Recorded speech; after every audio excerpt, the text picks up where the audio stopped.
আমরা আছি চন্দ্রকোনা থানার ক্ষীরপাই ব্লকের অন্তর্গত জগন্নাথপুর গ্রাম থেকে। কি করতে এসেছিল এখানে? আমরা আসছিলাম তারকেশ্বরে জল ঢালার উদ্দেশ্যে এসেছিলাম। কি করলে এখানে এসে? এখানে এসে গঙ্গার ওখানে স্নান করে ওখান থেকে জল তুলে আমরা তারকেশ্বরে বাবার মন্দিরে ঢালার জন্য আসি। হ্যাঁ, তারপর ওখানে কি হলো? ওখানে হলো বলতে আমরা জল ঢালার আগে সকাল থেকে বেরিয়েছি, এবার সবার একটুখানি খিদে পেয়ে গেছিলো, তো আমরা ওখানে একটা দোকান ছিল, দোকানে ঢুকে একটুখানি খাবার খাচ্ছিলাম। তো হঠাৎ করে আমাদের দুটো টেবিলে বসেছিলাম, আমরা সবাই 9 জন আমরা ছিলাম একসাথে।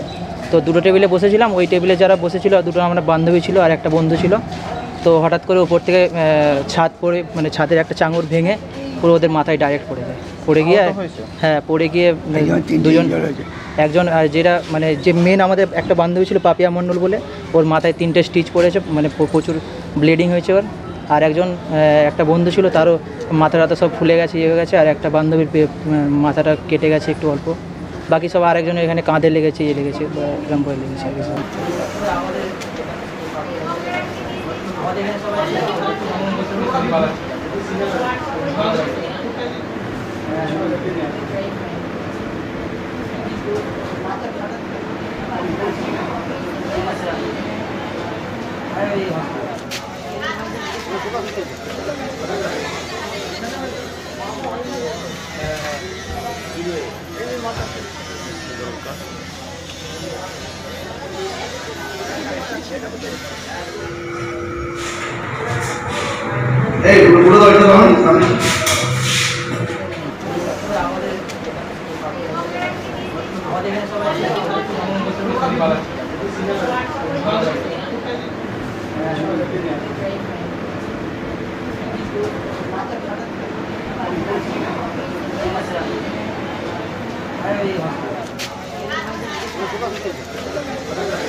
আমাকে আমার বাড়ি থেকে ফোন করে যে ও হচ্ছে আমার বৌমার বোন, ওরা এসেছিলো আমার বাড়িও বৈদ্যবাটি এসেছিলো, ওখান থেকে জল টল খেয়ে ওরা নিমাইতীর্থ ঘাট থেকে জল নেবে বলে গিয়েছিল।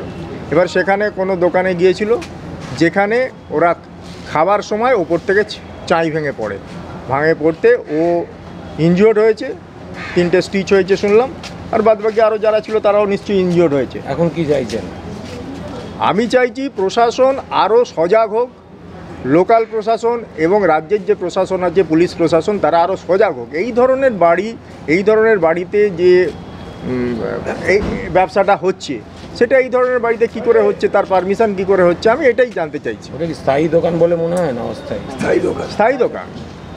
ও আমার বন্ধু, ও তো আরও ঘাটের কাছেই থাকে, এটা স্থায়ী দোকান। তো এই ধরনের বাড়িতে কিভাবে ইয়ে হয়?